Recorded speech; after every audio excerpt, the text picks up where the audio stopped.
The night I disappeared, no one noticed. No phone calls. No messages. No one asking where I was going. I didn't leave a note. I didn't explain myself. I didn't say goodbye. I simply stopped existing in the life I had built. Not because it was terrible. Not because I was desperate. Because I didn't feel real anymore. From the outside, my life looked stable. Predictable. Safe. I had a routine that worked, people who recognized me, places that felt familiar. Nothing was falling apart. But inside, something essential had gone silent. I wasn't unhappy. I wasn't angry. I was empty in a way that felt permanent. My days felt like copies of each other. My conversations felt rehearsed before they ended. Even my own thoughts felt distant, like they belonged to someone else. I had become a version of myself that functioned, but didn't exist. And the scariest part was how normal it all felt. Nobody warns you when you start fading. It happens quietly. In small compromises. In the moments you choose convenience over honesty. In the silence you accept because it feels easier than explaining what's wrong. I had spent years being fine. Fine with the job. Fine with the routine. Fine with the future that didn't excite me. Fine became my identity. But fine isn't living. Fine is surviving without presence. The idea of leaving didn't arrive suddenly. It grew slowly, like a shadow at the edge of my thoughts. At first, it was just curiosity. What if I wasn't here anymore? What if I existed somewhere else, as someone else, not in a dramatic way? In a quiet, anonymous way. No history. No expectations. No version of me that people remembered. The more I imagined it, the lighter I felt. Not hopeful. Relieved. That should have scared me. Instead, it felt like clarity. I didn't plan everything. I didn't need to. My escape wasn't about details. It was about distance. Distance from the person I had become. The night I left, the city looked exactly the same. Street lights glowing. Cars passing. People living their lives without noticing mine had paused. I stood at the bus stop with a small bag and a name that wouldn't matter much longer. I wasn't running from someone. I was running from myself. When the bus arrived, I didn't hesitate. No dramatic thoughts. No emotional speeches in my head. Just movement. The doors closed. And my old life stayed behind. At first, anonymity felt peaceful. No one knew my past. No one expected consistency. I could exist without context. I told myself I was starting over. But starting over without intention is just another way of disappearing. I found a small place to stay. Took simple work. Learned new streets that didn't know my history. People called me by a different name. Not legally. Casually. And I let them. Because the name I used to answer to felt like a role I had outgrown. Days passed. Then weeks. No one from my old life reached out. Not because they didn't care. Because I made sure they couldn't. I changed numbers. Deleted accounts, removed myself quietly. I didn't want to be found. Being found meant being seen. And I wasn't ready to be seen as who I really was. The new version of me felt lighter. Quieter. Less defined. I didn't share stories. I didn't explain my past. I kept conversations surface level and temporary. No roots. No attachments. No emotional weight. At first, that felt like freedom. But freedom without identity feels hollow. My days had no shape. No direction. Just existence. Wake up, work, return to silence. I wasn't building a new life. I was hiding inside one. Some nights, I sat alone and tried to remember why I had left. Not the practical reasons, the emotional truth. I couldn't put it into words. It wasn't dissatisfaction. It wasn't heartbreak. It was invisibility. I had become invisible to myself long before I disappeared from everyone else. And now, in a city where no one knew me, that invisibility felt complete. No past. No future. Just a quiet present that didn't ask anything of me. But silence doesn't heal you. It only removes the noise. And when the noise is gone, all that remains are the questions. Who am I without my history? What do I stand for when no one is watching? Did I escape my life, or did I abandon it? I had erased my identity hoping to find myself. Instead, I found emptiness. And emptiness doesn't feel like freedom. It feels like nothing. For a while, the emptiness felt peaceful. No questions.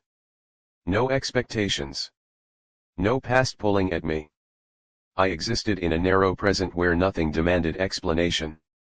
I went to work, came home, ate alone, slept.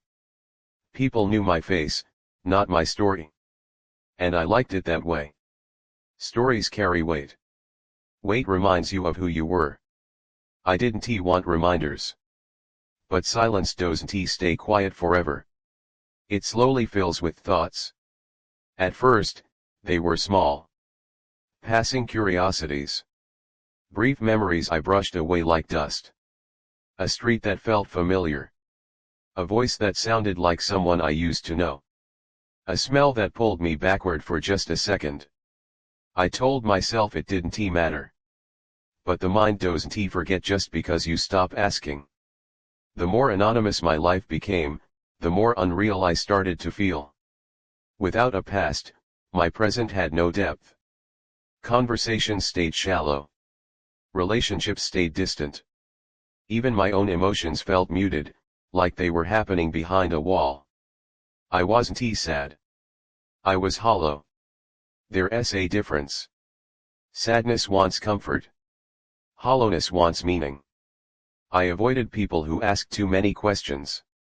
I stayed away from places that felt personal. I kept everything temporary. No roots. No connections. No consequences.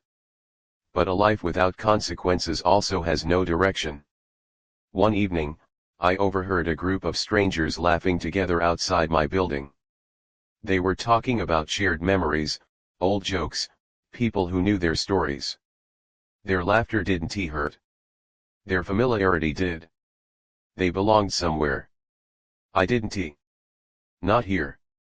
Not anywhere. I realized I hadn't created a new identity. I had erased the old one and left the space empty. And emptiness doesn't feel like freedom. It feels like floating without gravity. The first real crack in my emotional control came unexpectedly. I ran into someone who looked like a person from my past. Not them, just similar enough to awaken something I had buried. My chest tightened.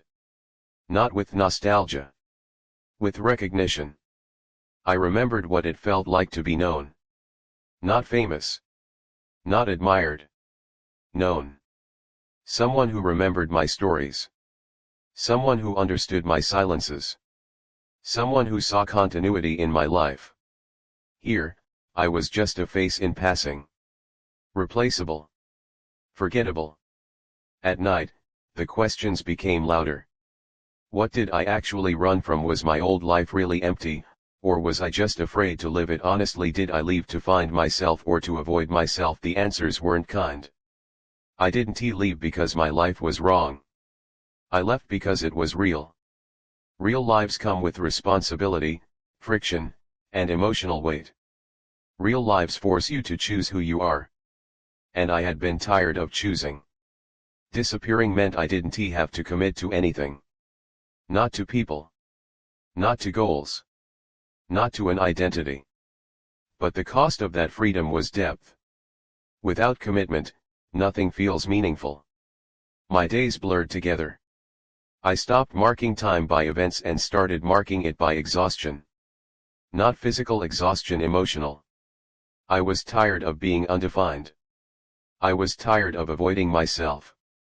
One night, I sat on my bed and tried to remember the person I had been before I disappeared. Not the job. Not the routine. The person. What did I care about? What did I stand for? What made me feel alive? The answers felt distant. Like reading about someone I used to know. That scared me more than loneliness ever could. Because loneliness means you're still connected to yourself. Disconnection means you're fading. I realized I had traded visibility for invisibility. And invisibility doesn't protect you. It erases you. I wasn't building a new life. I was living between identities. And living between identities feels like standing in a hallway with no doors. No direction. No destination. Just waiting. The idea of going back crossed my mind. Not to the place. To the version of me I left behind. But going back would mean facing questions I had avoided. Why did you leave? What were you afraid of? What did you really want? And worst of all, who are you? Really, disappearing had been easy. Facing myself wouldn't be. The truth was simple and uncomfortable. I didn't leave my life to start over. I left to stay undefined. But undefined doesn't mean free. It means lost. And for the first time since I disappeared, I felt something real. Not peace. Not relief. Responsibility.